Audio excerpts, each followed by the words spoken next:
नमस्कार, श्री स्वामी समर्थ. मी आहे रुपाली आणि आपला आणखीन एका नवीन व्हिडिओमध्ये सर्वांचं मनापासून खूप खूप स्वागत करते. तर आज आम्ही जाणार होतो टाटा मोटर्स मध्ये, कल्याणच्या जवळ कोणगाव आहे. तर तिथे छान असं एक गिफ्ट माझ्या नवरोबाने माझ्यासाठी घ्यायचं ठरवलं होतं. तर आमच्या अॅनिव्हर्सरीसाठी खरं तर आम्ही छान असं या टाटा शोरूम मध्ये आलो. तर खरं तर ना हा व्हिडिओ मी शूट करणारच नव्हते, पण म्हटलं चला आपल्या अकाउंटला नेहमी राहील, एक आठवण म्हणून पण राहील. तर त्या उद्देशाने आम्ही तिथे पोहोचल्यानंतर मग व्हिडिओ थोडा थोडा शूट करायचं ठरवलं. तर आम्ही तिथे छान असं पोहोचलो आणि माझ्या सासू सासऱ्यांना तर माहीतच नव्हतं आपण कुठे चाललोय. आम्ही तिथे गेल्यानंतर त्यांना सरप्राईज दिलं आणि तिथे गेल्यानंतर गाडीसाठी हार काही घेतले नव्हते. तिथे गेल्यानंतर मग माझा भाऊ म्हणजे मानलेला माझा दादा वहिनी आहेत, तर दादा वगैरे भाऊजी होते. तर ते सगळे कल्याणला गेले हार आणायला. तोपर्यंत आम्ही तिथे छान असा टाइमपास करत होतो. आणि ही आहे ती गाडी जी आम्ही बुक केलेली होती. तर छान असं आम्ही सगळ्या शोरूम मध्ये फिरत होतो. ऋषी होता, तस्मय होता, तर सगळे छान असा टाइमपास करत होतो. फोटो वगैरे आम्ही भरपूर काढले, चहा कॉफी वगैरे. आणि बाकीची पण बरीच लोक होती, तर ते सुद्धा त्यांची गाडी घ्यायला सगळे येत होते. आणि तस्मयचं बघा, आणि जेव्हा आम्ही सफारी गाडी घेतली होती तेव्हा तस्मय माझा खूप छोटा होता. आणि अचानक काय झालं, मी केस स्ट्रेटनिंग केले होते मोकळे सोडण्यासाठी, पण नवरोबाने छान असा मोगऱ्याचा गजरा आणला होता आणि मला इतकं छान वाटलं की मी सांगितलं सुद्धा नव्हतं. त्यांच्या त्यांच्या मनाने त्यांनी आणला होता आणि त्यांनीच केसांमध्ये पण माळला सुद्धा त्यांनीच. तर मला एवढं छान वाटलं, त्याच्यामुळे मला केस बांधावे लागले. पण एवढ्या प्रेमानं माझ्या नवऱ्यानं गजरा आणलाय आणि तो मी घालणार नाही असं कुठलीच बायको करू शकत नाही, त्याच्यामुळे मीही ते केलं नाही. मला खूप छान वाटलं आणि मग मी तो गजरा घातला म्हणून मी केस मोकळे सोडलेच नाही.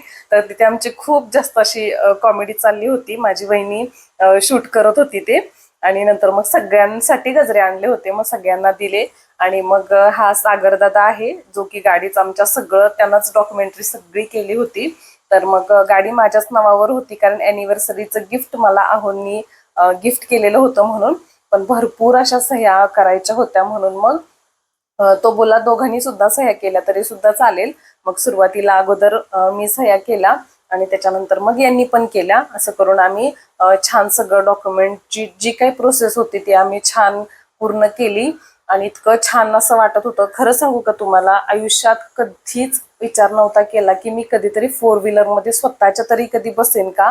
पण स्वतःची गाडी घ्यायचं आणि त्या गाडीचं पूजन करायचं हे भाग्य मला लागलं. ही सगळी आणि सगळी स्वामींची कृपा आहे. स्वामी महाराजांनी खूप काही दिलंय, काहीच मागण्यासारखं ठेवलं नाही, सगळं दिलंय. आणि असाच स्वामी महाराजांचा आशीर्वाद आपल्या सगळ्यांवरती नेहमीच असतो आणि नेहमीच राहू द्या, हीच स्वामींचरणी मी प्रार्थना करते. आणि याच शोरूम मध्ये मी पहिली पण आणि ही दुसरी पण गाडीचं पूजन करायचं जे म्हणजे वेळ किंवा दिवस जो मुहूर्त आला होता, तर काय सांगू, मला खरंच खूप छान वाटत होतं आणि आम्ही सगळेच खुश होतो. आणि मग आम्ही जास्त सगळ्यांना आम्ही कोणाला सांगितलंच नव्हतं म्हणजे गाडी. आणि हा व्हिडिओ पण थोड्या दिवसांचा आधीचा आहे, कारण आमची अॅनिव्हर्सरी एप्रिलमध्येच आहे. त्याच्यामुळे आम्हाला असं झालं होतं की एप्रिलमध्ये घ्यावं, पण खूप दिवस असं थांबायचं. मग म्हटलं नको, जाऊ दे, सगळी प्रोसेस झाली आहे तर आपण अगोदर घेऊया म्हणून. तर म्हणून मग म्हटलं चला आपण कधीही घेऊया आणि आपण अॅनिव्हर्सरीचं गिफ्ट म्हणूनच घेतलेलं आहे, तर काही हरकत नाही. आणि ईव्ही आहे गाडी, इलेक्ट्रिक आहे, त्याच्यामुळं त्याचं बरंच नॉलेज पण पाहिजे होतं. आणि मग त्याच्यासाठी म्हटलं ठीक आहे, आपण एकदा घेतल्यानंतर चार्जिंगचं वगैरे कसं काय आहे, तर त्याच्यात खूप दिवस जाणार होते. म्हणून मग आम्ही जसं सगळी प्रोसेस झाली आम्ही तशी गाडी घेतली. सगळाच मुहूर्त, सगळेच दिवस चांगलेच असतात, त्यामुळे आम्ही जास्त कोणाला सांगितलंच नव्हतं. घरचेच हे सगळे होते, म्हणजे जाऊ, वहिनी, दादा किंवा सासू सासरे एवढेच होतो आम्ही. आणि छान असं गाडीचं पूजन वगैरे झालं. आणि मग सगळ्यांसाठी शोरूम मध्ये सगळ्यांसाठीच पेढे आणले होते. आणि ते म्हणजे आमचे असे ओळखीचेच झालेत सगळे, कारण सफारी पण हार्डली आम्ही 2 वर्षात झालं घेतलीये आणि तिथेच घेतली होती, त्याच्यामुळे ते सगळे ओळखतच होते आम्हाला. आणि छान आहे नेक्सॉन ईव्ही, खूप म्हणजे खूप चांगला रिझल्ट आहे तिचा. आणि आपल्याला जवळपास 100 किलोमीटर किंवा 200 तिथल्या तिथं लोकलमध्ये चालवण्यासाठी तर भारीच आहे, लांबसाठी पण चांगलीच आहे. पण जर जास्तच तुम्हाला वाटत असेल तर मग घ्यायला अजिबात काही हरकत नाही. आणि खूप प्रेमानं असं या गाडीचं सुद्धा पूजन मी तिथं केलं. आणि खूप खुश होतो आम्ही सगळे आणि हसत खेळत कॉमेडी करत छान व्हिडिओ शूट फोटो वगैरे काढले. आणि जेव्हा मी सफारी घेतली होती तेव्हा पण तस्मयचे छान असे छोटेसे पावले जे आहे ते गाडीवरती उमटवले होते मी. आणि या गाडीवरती म्हटलं पण करूया. आणि त्यावेळेस तो खूप लहान होता, म्हणजे एक वर्षाचा पण नसेल. आणि आता आता 2 वर्षाचा झालाय. तर तो पण खुश झालेला, तो पण हसत होता, त्यानं पण छान असं एन्जॉय केलं.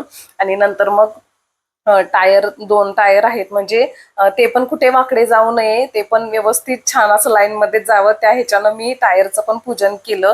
म्हणजे गाडीचं खूप असं कौतुक केलं तिथं. जेवढं करावं तेवढं असं कमीच वाटत होतं. आणि मग तिथं मला ते हसत होते सगळे, काय टायरचं पण पूजन करते, पण ती पण आपल्या घरची लक्ष्मीच आहे. आणि त्याप्रमाणेच तिला आपल्याला पण तो मान द्यायला पाहिजे. कारण शेवटी गाडी आपण एवढा प्रवास करणार आहोत, खूप अशी चालते आपल्यासाठी. ती आपल्या घरची लक्ष्मीच असते, आपल्या घरातला एक मेंबर असल्याप्रमाणेच प्रत्येकासाठी हे स्वप्न असतं गाडीचं खरं तर. आणि आमच्यासाठी तर हे दुसरी वेळ झाली होती, त्याच्यामुळे मग तर खूपच असं छान वाटत होतं. आणि पूर्ण इंजिनचं बाहेर बॉनेटचं वगैरे चाकांचं आत सगळीकडून मी छान असं पूजन करून घेतलं.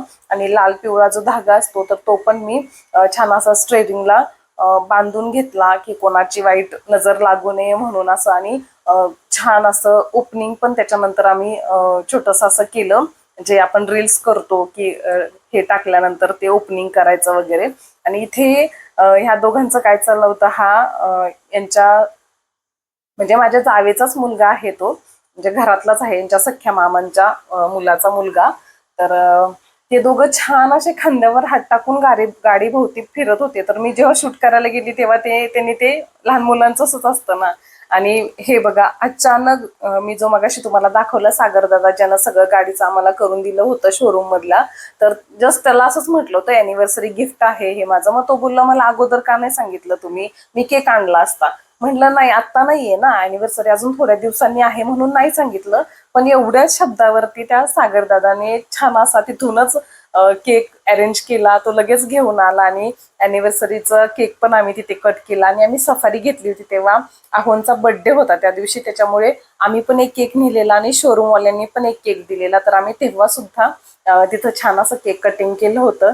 आणि आत्ता पण मला खरंच खूप छान वाटलं, म्हणजे अशी सुद्धा माणसं असतात की आपलं बोलणं त्यांच्याशी म्हणजे जे असतं कनेक्शन किंवा आपल्या बोलण्याची पद्धत सगळ्यांना अशी आवडते. आणि आपण पटकन असं त्यांच्याशी कनेक्ट होतो. आणि तेवढ्या ह्याच्यावरती त्यांना लगेच असं केक आणला. आणि हा प्रत्येकाचा स्वभाव खरंच छान वाटतं. असं अचानकपणे हे सगळं असं झालेलं, मी खूप खुश होते खरं तर. आणि छान असं आम्ही केक कटिंग केला, तिथे सगळ्यांनाच केक वाटला, पण सगळ्यांना खायला दिला. आणि राहिलेला तो पण शोरूम मध्ये जेवढे सगळे होते तर तेवढ्यांना दिला. आणि आमच्या होनी जेवढे पेढे आणले होते, खूप छान पेढे आणले होते. तर तिथं जो सफाई करणारा जो दादा होता, तर त्यानं तर डबल डबल मागून घेतली का खरंच खूप सुंदर पेढे लागतात, मला अजून द्या ना माझ्या वहिनीकडून. तर वहिनीने पण दिले, तर त्यांना पण खूप आवडले होते ते पेढे सगळ्यांनाच. तर छान असं आमचं सेलिब्रेशन झालं. आणि छान अशी आम्ही परत ईव्ही नेक्सॉन ईव्ही गाडी आम्ही नवीन घेतली. आणि त्याच्यानंतर ते सगळं झालं, खूप वेळ आमचा गेला तिथं, आमचा दिवस तर अख्खा तिथेच गेला सगळं हे करता करता. आणि जेव्हा मग गाडी सगळं झाल्यानंतर आम्ही बाहेर काढली, त्यात 4 लिंबू नारळ वगैरे हे सगळं तर नेलंच होतं. आणि मग बाहेर आणल्यानंतर मग चालू करायला मग सफारी भाऊजींनी घेतली. आणि जी नवीन गाडी होती ती आमच्या साहेबांनी चालवायला घेतली. आणि म्हणजे आपल्याच गाडीतून आपण नवीन गाडी घ्यायला येतो हे खरंच सुखद असतं. म्हणजे असंच झालं. आणि ही आमची सफारी, तर सफारीसाठी पण हार आणायलाच पाहिजे होता, तर तोही आणला होता. आणि छान असं सगळं मस्त झालं त्याच्यानंतर आम्ही तिथून निघालो. आणि छान असं, कारण दुपारची वेळ, म्हणजे आम्ही सकाळी लवकरच गेलो होतो 11 वाजताच. आणि दुपारनंतर म्हटलं आता चला जेवूया, जेवणाचं टायमिंग पण होऊन गेलं होतं. तिथलं सगळं झाल्यानंतर 3-1 वाजले असतील. भरपूर असं ऊन पडत आता, आणि त्याच्यामुळं खूप गरमी वगैरे पण होती. आणि त्या आनंदात आम्हाला काहीच सुचत नव्हतं. आणि तिथे बरं का साड्यांचे एक से बडकर एक अशी दुकानं आहेत, पण त्या दिवशी माझं कुठेच असं लक्ष नव्हतं. नाही तर नेहमी गेल्यानंतर अशी नजर अशी भिरभिरत असते की काय घ्यायचं, काय बघू, काय नको. इतकं छान असं तिथं शोरूम आहेत मोठे, साड्यांचे होलसेल वगैरे खूप छान छान असे शॉप्स आहेत. तर नंतर मग लिंबू वगैरे हे सगळं झाल्यानंतर नारळ बाबांनीच गाडीला असं छान तिथे फोडला होता आणि आम्ही तिथून निघालो, दोन्ही पण गाड्या घेतल्या आणि आम्ही घरचेच होतो, जास्त कोणाला आम्ही सांगितलं सुद्धा नव्हतं की गाडी घेतोय वगैरे असं. आणि मग सफारीमध्ये बाकीचे सगळे बसले होते आणि मग दादा वहिनी आणि आम्ही दोघं, तस्मय पण आईंसोबतच बसलेला तिकडच. आणि छान असं आम्ही गाडीत बसल्यानंतर आणि दादा खूप मागे लागलेले माझ्या, काय नाही तू पुढं बस, नाही तू पुढं बस. म्हटलं नाही तुम्ही बसा. का म्हटलं तुम्हाला बायकोसोबत बसायचंय का, असं आमची खूप छान कॉमेडी चालली होती. मग आम्ही दोघी मागे बसलो, दादानी हे दोघं पुढे बसले आणि तिथून आम्ही निघालो. आणि हा सिद्धूदा ढाबा आहे तिथं हायवेलाच आमच्यापासून जवळपास आहे, तर तिथं छान असं जेवण मिळतं. तर म्हटलं चला आपण सगळे तिथे जेवायला जाऊया. तर आम्ही छान असं फॅमिली रेस्टॉरंट आहे, ते हॉटेल आहे, ढाबा आहे म्हणजे. तर छान असं तिथं व्हेज नॉनव्हेज दोन्ही पण आहे. तर तिथे आम्ही जेवायला गेलो. दादा वहिनींचा उपवासच होता, त्याच्यामुळे ते जास्त काय खाणारच नव्हते. आणि इथे बघा तस्मयचं काय चाललंय. मग त्यांच्यासाठी उपवासाचं वगैरे लस्सी हे ते बाकीचं मागवलं होतं, चिप्स वगैरे. आणि मग ऋषीला पण पाहिजे होती लस्सी म्हणून मागवली, पण त्यानं काही खाल्लीच नाही. आणि त्याच्यावरती तस्मयनंच ताव मारलेला होता. म्हटलं खा, तुला खायचं. तर तो पण छान असा खात होता. त्या दोघांचं चालू होतं उपवासाचं आणि आम्ही ऑर्डर दिली होती जेवणाची. तर तिथे आम्ही छान असं, ज्यांना कोणाला नॉनव्हेज खायचं, भाऊजी वगैरे, त्यांनी नॉनव्हेज खाल्लं. आम्ही व्हेजच खाल्लं त्या दिवशी. काय आम्ही गुरुवार आय थिंक वार आठवत नाही मला आता. तर आम्ही व्हेजच खाल्लं, कारण हा मी आत्ता व्हिडिओ अपलोड करते, हा व्हिडिओ थोड्या दिवसांचा आधीचा आहे. आणि त्याच्यानंतर आम्ही घरी पोहोचलो. घरी सगळे आले, दादा वहिनी पण शहापूरमध्येच राहतात, तर ते घरी गेले. आणि बाकीचे आम्ही सगळे, आमचे जेवढे होते घरातलेच, आमचे मामांचे मुलं वगैरे ते सगळे होते. तर आम्ही घरी आलो आणि छान असं दोन्ही पण गाड्या पार्क केल्या. आता सोसायटी आहे, गाड्यांचं थोडं असतंच ना लावायचं वगैरे, तर ते आमचं थोडंसं चाललं होतं काय कसं काय. आणि छान असा स्वामींसाठी सुद्धा हार आणला होता त्यांनी कल्याणमधूनच. तर कारण या फोटोला ना मी शोधतीये, मला जो आपण रेडीमेड जो हार असतो तर तो घ्यायचा, कारण माझा आधीचा आहे बघा तिथे साईडला, तुम्हाला दिसला असेल, तर तो आता खराब झालाय. तर मी बघतीये आता छान असा, आपण फुलांचा रोज रोज हार नाही पॉसिबल होता आणायला, तर त्याच्यामुळे. आणि छान बघा किती सुंदर दिसतोय हार तो स्वामींच्या फोटोला. आणि असा गेला आमचा आजचा दिवस. बाय.